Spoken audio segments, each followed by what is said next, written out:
Hello, everyone, and welcome. My name is Mike McMahon. I am the Executive Director of the Hymn Society in the United States and Canada, and it's my pleasure today to have this conversation with Fred Kimball Graham. It's great to see so many friendly names in the attendee list today. And among them, I just want to take this moment to point out Margaret Leask is with us. And Margaret, I appreciate your help today because I was reading your piece on Fred in the Canterbury Dictionary of Hymnology, which I highly recommend to all of you who may be with us today. Thanks for being with us. Fred Graham has quite a wonderful career behind him. He founded and directed Canada's only Master of Sacred Music program that started in 2008 at Emmanuel College at the University of Toronto. He has a wonderful educational background, and he has made enormous contributions to congregational singing, especially in Canada, where he served as a worship officer for the United Church of Canada. It was involved with the compilation of Voices United. So there's way more to tell, but we wouldn't have time to have an interview if I were to recite all of that. So I would welcome Fred. It's really nice to be with you today. And lovely to join you, Mike. Thank you. So I'd love to hear a little bit about how you got started in this, your own family background and how you became attracted to music and ministry and church in the first place, you know, beginning way back. Yes, one thinks of the words in the beginning, there was. Right. And the end of that sentence for me is in the beginning, there was a player piano. I grew up on a farm. The farmhouse is in the painting in the background behind me, at 50 miles east of Toronto. And as soon as my legs were long enough to reach the pedals of the player piano, I pumped and the rolls went around and the rolls had words and therefore one could sing. And so at a very early age, I was singing Dancing on the Ceiling and Beautiful Lady in Blue and Down by the Old Mill Stream. So when I was able to read, my parents thought it would be a good idea if I joined the junior choir. They were very active in our local church. Uh, and at this very same time as I entered the junior choir, I began piano lessons. And that was at age 7.5. And to my great surprise, 3 years later, they needed an accompanist in the church school. And I was asked to accompany the plenary session of the Sunday school children. And not only did I play the hymn tunes, but I also was delegated the task of selecting the hymns. And for whatever reason, I didn't have any instruction. I thought it was important to choose hymns that went along with the biblical themes for that season. So from age 10 to about 13 and a half, I was the Sunday school accompanist. And I always was careful to choose songs that I thought the assembly of about 50 children could access easily. And meantime, I was in the junior choir, and I think my voice stood out. Nobody ever tapped me on the shoulder and said, "You're singing too loud, Fred," but I think I did. Um, I loved singing, and only this week, when I was doing ancestry research, did I find out that a cousin of my father actually won a national competition for solo singing. So I guess that's where the DNA came from. Although my mother sang in the church choir, and this all led through the piano lessons and so on to organ lessons. And only 1 year after I began organ lessons in the city where I now live, my teacher went away for 3 weeks, and I was asked to fill in at the local very large church. And I'm approaching my 63rd anniversary. On June the 1st, 1961, I played my first full service with a choir of 30 and a three manual Cassavant organ. Wow. Um, And of course, my proficiency grew. And when I graduated from high school, I thought I would pursue a law career, but instead chose music. And just like Bob Battistini, who revealed this in last month's interview, I chose music education. And in Toronto in those days, one studied every instrument of the orchestra, all the woodwinds, all the strings, percussion, and so on. Um, I had played trombone and double bass and trumpet in high school, but I thought that was an end of it, but it wasn't. And so during university, I was playing instrumental exams, but I was doing organ lessons on the side. And at the age of 20, I completed the associateship in the Royal Conservatory of Music in Toronto, the famous ARCT, and was very privileged to receive the gold medal for highest marks in that calendar year. And very at the end of my university career, I was fortunate to receive a scholarship to study anywhere in the world, and I chose Germany. And as many of you know, the German churches have church music institutes which educate fully their lead musicians.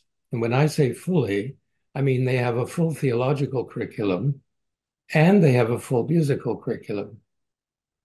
And finally, I felt I was accessing the whole ball of wax, as they say. And I was in Cologne under the famous Professor Michael Schneider.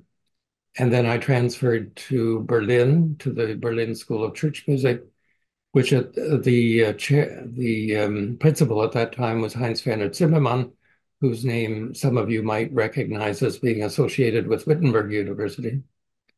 And we had the most marvelous conducting teacher in the whole wide world, Martin Beermann. And we had 4 conducting lessons a week, from score analysis through to actually singing in a chorus. From Germany, I went to Hungary. Before you move on from Germany, I just want to back up a second. So you were proficient in the German language before you went over there? Oh my, no. I had 3 weeks warning, and I took 3 weeks of lessons at the Goethe Institute in Toronto. And I arrived in Germany on September the 10th. And by December, I was completely fluent. And people thought I was a Dutch person because of my slight accent. But for some reason, German just fell into my lap, and I felt very comfortable with it. Well, that's quite an accomplishment. I mean, German can be quite complex, right, in its construction. And later on in life, at professional conferences, I did simultaneous translation Wow, that's very, very impressive. from German to English. I think it'd be helpful for everybody to know that your bow tie has a connection to your time in Germany, right? Yes, 7 years ago, I was touring a part of Germany where I hadn't spent much time. And we went to an organ recital in Arnstadt, which is where Bach was first employed. And as we left, we wandered down the main street, and glaring at me out of a shop window was this tie that I'm wearing. So I call it the Bach tie. I see. Okay, I was wondering what It's a that souvenir, really. that's kind of cool. So from Germany, what happened next? Well, I suspected that my German credentials wouldn't be highly recognized here in North America. So I moved to England and studied out of the Royal College of Music. I arrived on May the 1st, had a flat in North London, and I took weekly organ lessons and completed the fellowship of the Royal College of Organists in one go. And during that time, I received confirmation of my very first appointment as a lead musician, and that was at an Anglican church in Ottawa, Ontario, which happened. And in the city, there's a private voice school called Ashbury College. They were advertising for a music teacher. So those were my dual roles. I taught school Monday to Friday, And then I had the St. Mark's Choir at the weekend. And at Ashbury College, they had not had a music program with instruments. So music education came back into my life, and I established the instrumental music program there. And there was a famous musician in Canada named Nicholas Goldschmidt who had founded a choir to celebrate Canada's centennial in 1967, and they called themselves the Canadian Centennial Choir. And when Nicky retired, I became the conductor of the Canadian Centennial Choir, which did touring, but also sang many concerts in Ontario. So that was the choral singing coming back into my life as well. So it was a very rich experience. So striking to me that you bring such a rich background. I mean, high level preparation in choral conducting and instrumental conducting and theology and organ.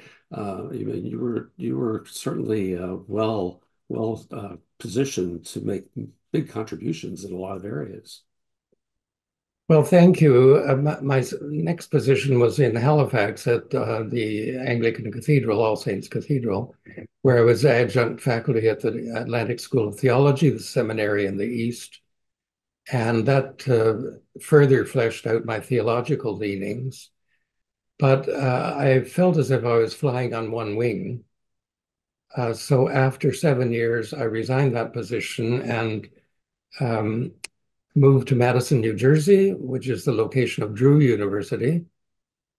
So far in my life, I have a United Church childhood, an Anglican employment. I was married in a Lutheran church in Baltimore, Maryland, and now I'm studying at a Methodist seminary. So I want to say without delay that ecumenism is my middle name. And that comes back later on Yeah. in the saga. So I did a PhD in liturgical theology, um, and one of the adjunct faculty there was Robin Lever, Mhm. who was well known in hymn society circles. And Robin at that time knew what was going on with the annual conferences of the Hymn Society. And one of the keynote speakers in 1988 was slated to be Roger Deschner from Texas, who became ill. So Robin tapped me on the shoulder and said, "Well, you're in the middle of writing a dissertation. Why don't you go?" So my first big experience with Hymn Society was at Bryn Mawr in Pennsylvania, where I took the place of the esteemed Roger Deschner Wow, and gave an address, which was later published in the journal. that's pretty cool. And along the way, you went through, you also attended Eastman, right? Yes, I did. I went to Eastman for 4 consecutive summers while I was the cathedral organist in Halifax, and studied in the studio of Russell Saunders, but have many friends still on the internet and through Facebook from those days. I want to do a little sidebar. There were many thrills connected with my cathedral experience in Halifax. But one of the very special ones was providing the accompaniment to hymns at the visit of the then Prince and Princess of Wales, whom we all call Charles and Diana. And they were visiting Halifax, and my choir was selected to lead the event that they attended.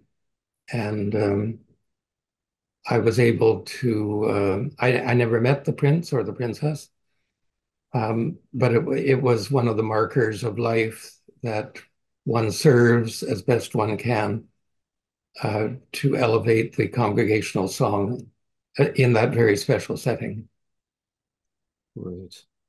So you brought up we hadn't really talked about congregational song up till now, and I was wondering in through all of your background, you know, from childhood on through to learning to play the organ studying in Germany.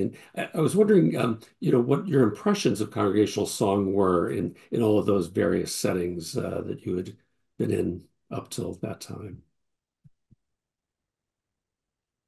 Well, because of my employment circumstances, it was largely focused on the repertoire of the 18th and 19th centuries. And because I had a great fascination with the British repertoire at that time, descants were very popular and very much wanted within the liturgical setting. Um, at the beginning of my career, we used the 1971 hymn book that was supposedly for the joint Anglican and United churches. But I was very glad when I heard that movement was happening in renewing the hymn repertoire, because through my association with the Hymn Society, I knew there were all these emerging hymn writers. I hadn't begun to write tunes myself. I thought that was too audacious at that time in my career. Mhm. Um, but being in a cathedral setting where at least once a year there were 700 people gathered for synod, all of whom were well churched and all of whom knew how to sing, it propelled me to go even further in refining the accompaniment. And on that note, I'd like to say that I view my role as a hymn accompanist as a supporter. I'm not a person who plays full organ all the time or full piano either.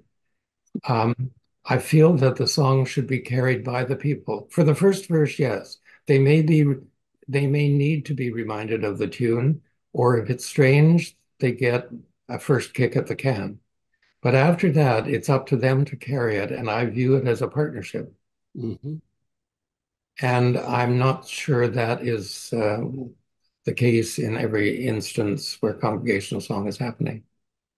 Yes, I noticed a lot of organists and pianists, for that matter, have a tendency to play very strongly all the time, and it takes a bit of courage, I think, to back off and let the congregation have its own have its own voice. Huh? Well, yes, sometimes I'm too subtle, and I have to come back and rescue the congregation. And Right. I guess that's part of the pastoral role also. Yeah, for sure, for sure. Um, After after I was finished in the States, I came back to Canada, and the United Church of Canada happened to be looking for a worship and music officer. And I had an interview on May the 28th, 1988. And they called me that evening and said, are you still available?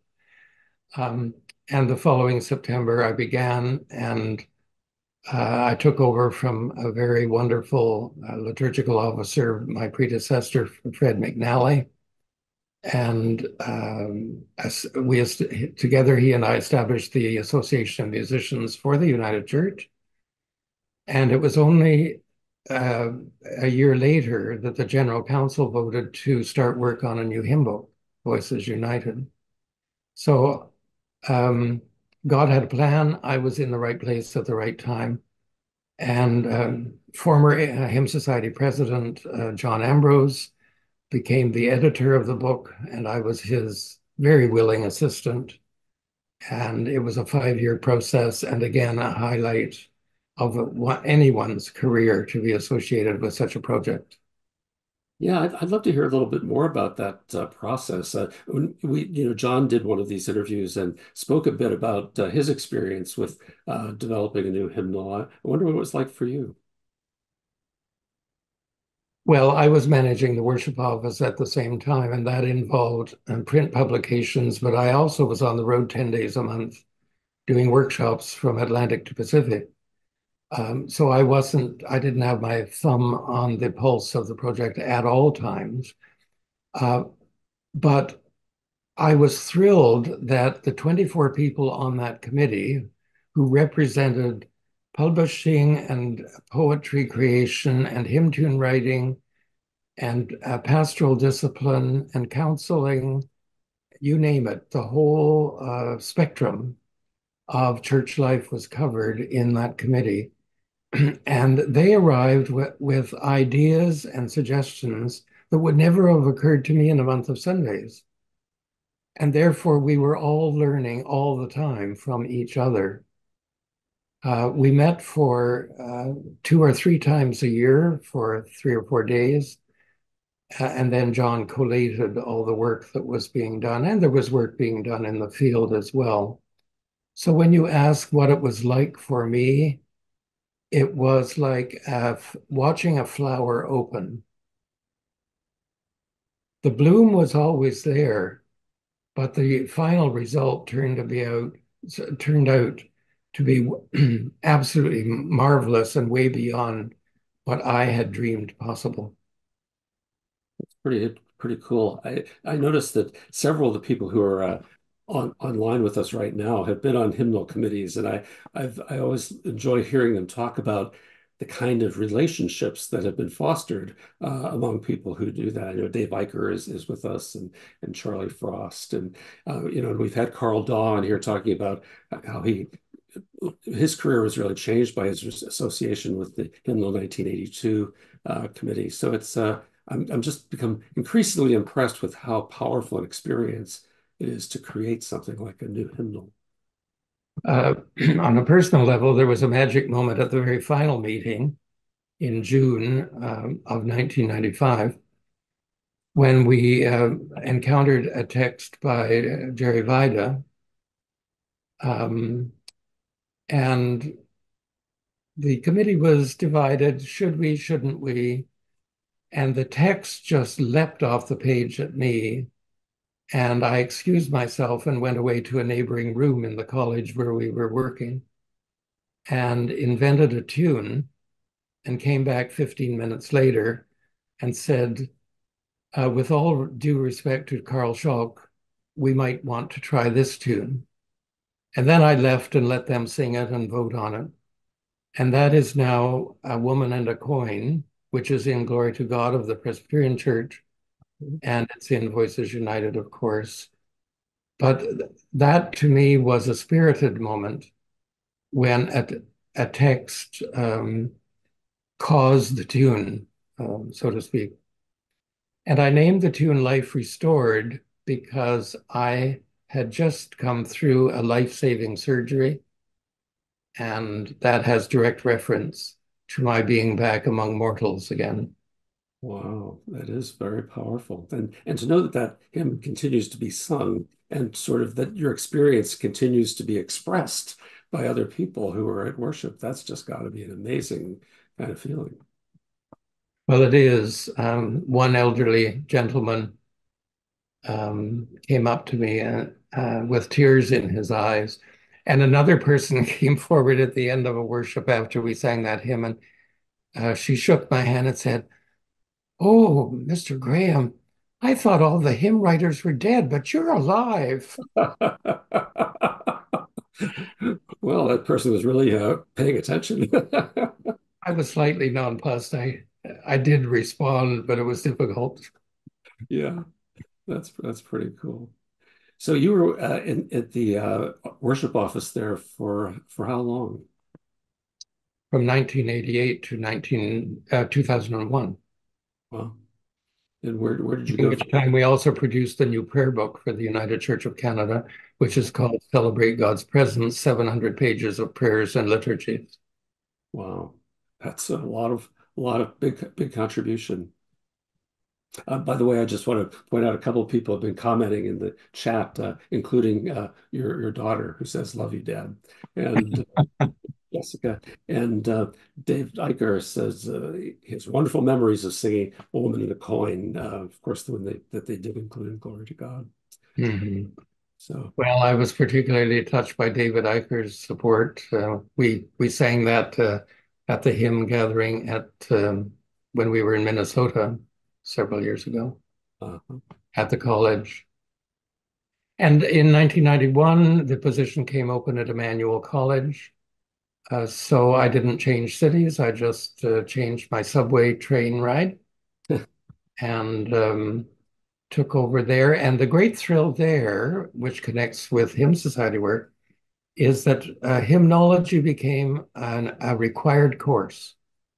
Every single student in the divinity program had to take hymnology. And that is still one of the drums I care to beat because I wish clergy were far more informed about hymn texts, hymn background, hymn impact, and that leads to the impact and spiritual exercise called congregational song. It frustrates me no end that it's an add-on for so many clergy, and I'm thrilled that Emmanuel College to this day still requires hymnology as a graduating credit for their MDiv program.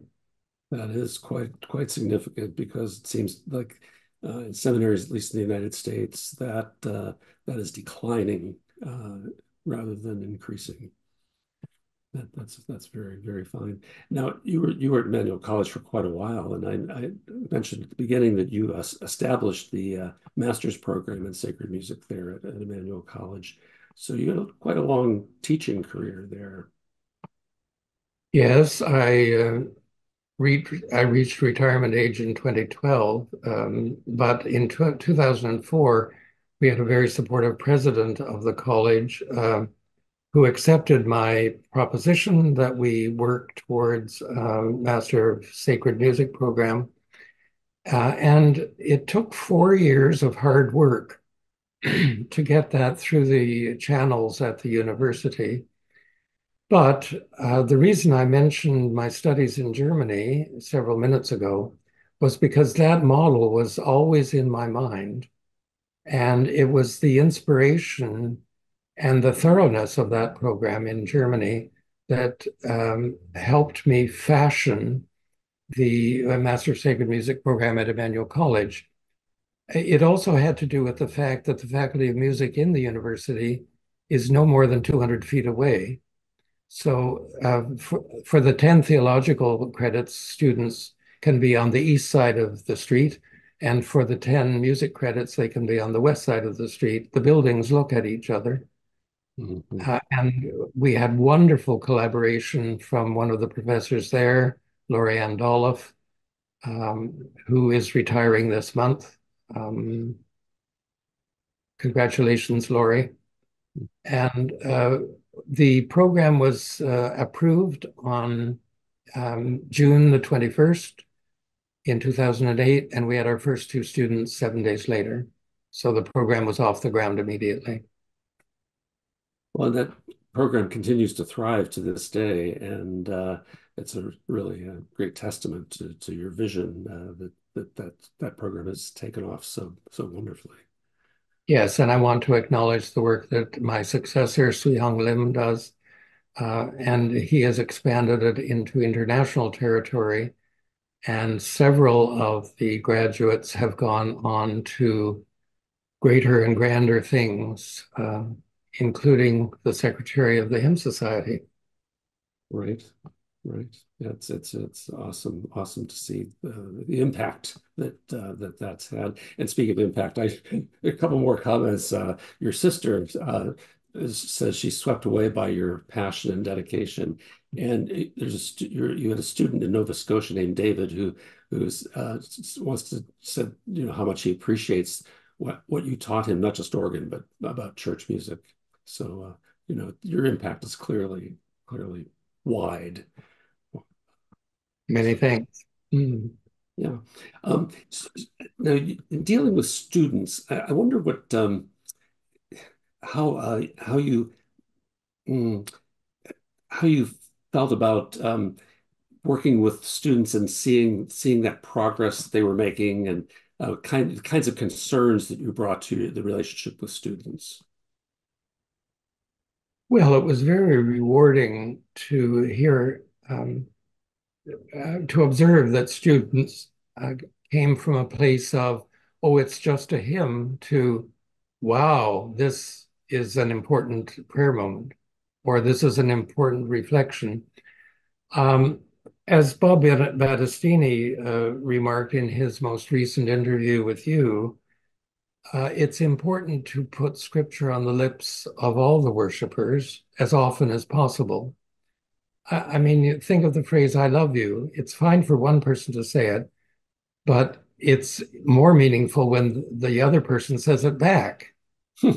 And so we have the homilist and we have the scripture reading from the deacon or whatever.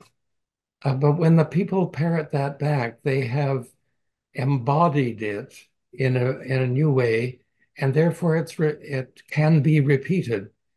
It's not just a Sunday event. People can reiterate that on Tuesday or Thursday or whenever it comes up in the conversation.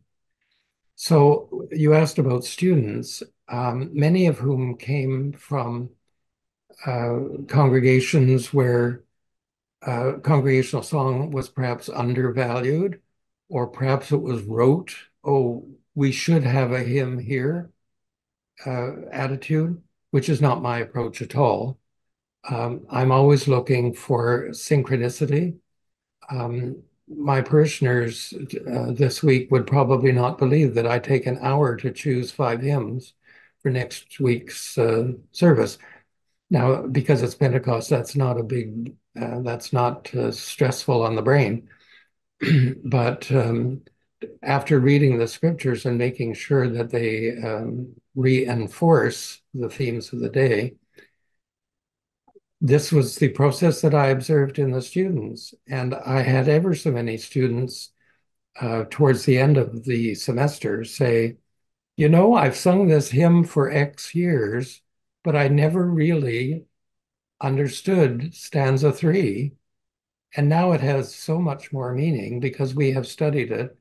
And I see that it will relate directly to what I'm trying to say in the sermon time. And that kind of light bulb going on is a big smile for any teacher in any discipline. Yes.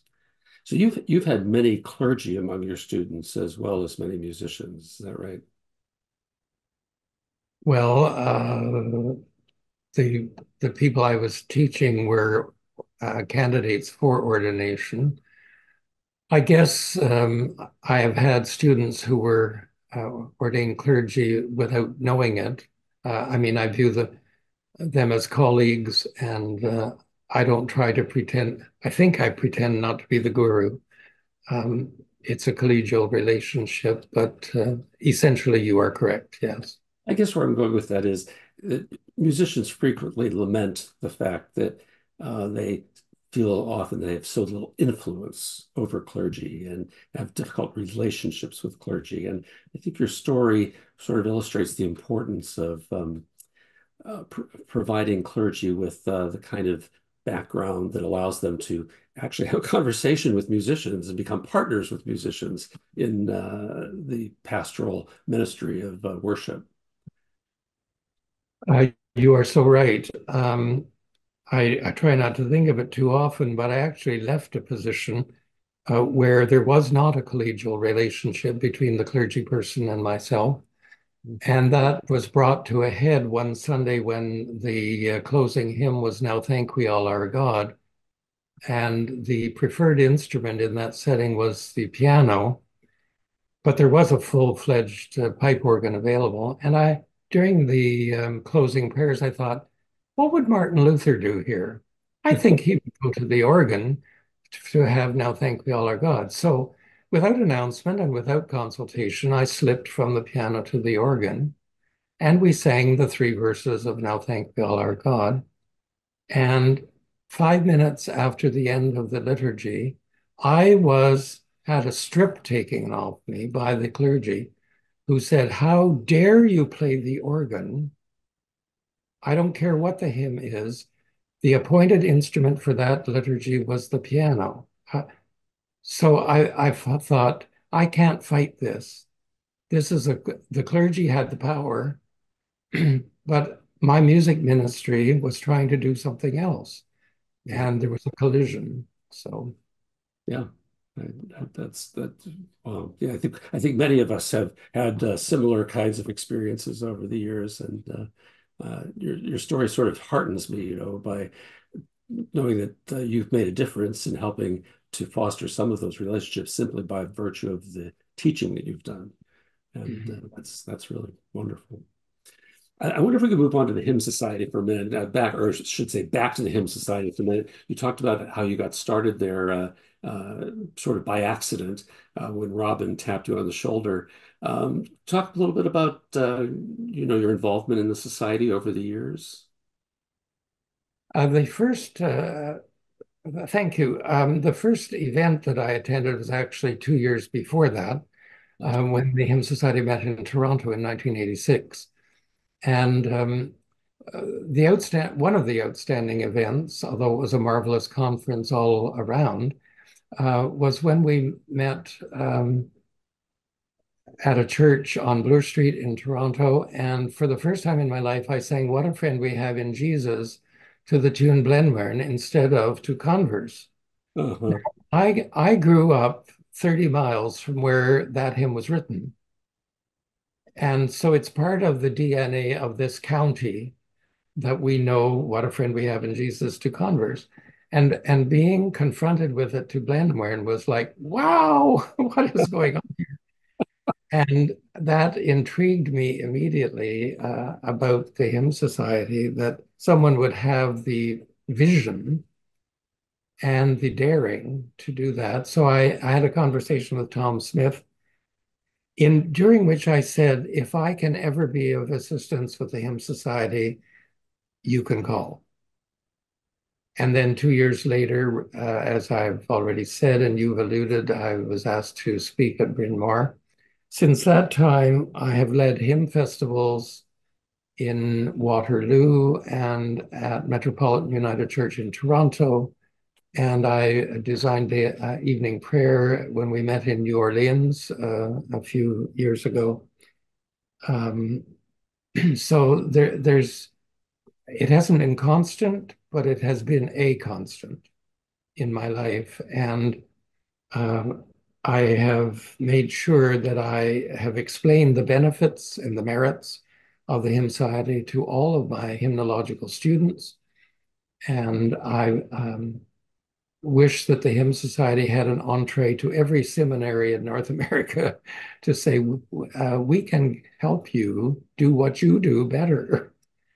Uh-huh. Uh, For I am sure. such an ardent fan of our society. Indeed. And it's significant that our name is the Hymn Society in the United States and Canada. And I guess part of what I was wondering as I was thinking about talking to you today was the Canadian experience and how the Hymn Society might be perhaps more effective in including and reaching its Canadian Um, well, on that note, I think I'm correct in saying that Ontario has the only subchapter of the Hymn Society, the members. Southern Ontario chapter of the Hymn Society, and that is thanks to people like George Bell and John Ambrose, who sponsored the organizational meetings. But I am a past president, as is Margaret, of the Southern Ontario chapter, and Canada faces a problem, and maybe it's shared by the United States, I do not know. And that is, we're closing a church a month. Congregations are shrinking. I am terrified that the venue for singing congregationally is evaporating. And I don't know yet what to do about that, but it's foremost in my mind. I think of Marva Dawn when I quote the phrase "come and see," and then I change it to "come and sing." "Come and see" is a verse out of the Bible, of course, but I feel we have to be more proactive to say, I have a good thing in my life. It's called congregational song. Why don't you come along and experience it? Mhm. Because it might just change your life or your faith pattern. or your understanding of what I have been about for these 50 years or whatever. I'm wandering a bit here, but I hope you get the main drift. Yeah, sure. I mean, the problem is equally acute in the United States, the shrinkage of congregations. I mean, I think the average membership in the United Methodist Church is 47, and the number of churches is definitely declining. My own denomination, the Disciples of Christ, we're closing. Churches or congregations are closing, and it's a very challenging time. Church life all the way around, congregational song being one aspect of that. So I hear what you're saying. And one of the losses, there are many, but one of the losses is proselytizing.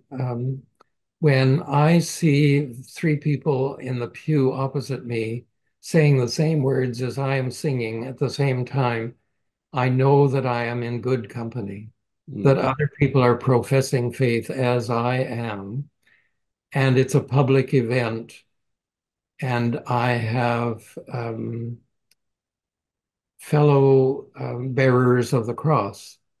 And if that congregational set, this is where pandemic undid us because I don't, maybe people sang at home, but I rather doubt it as services were live streamed.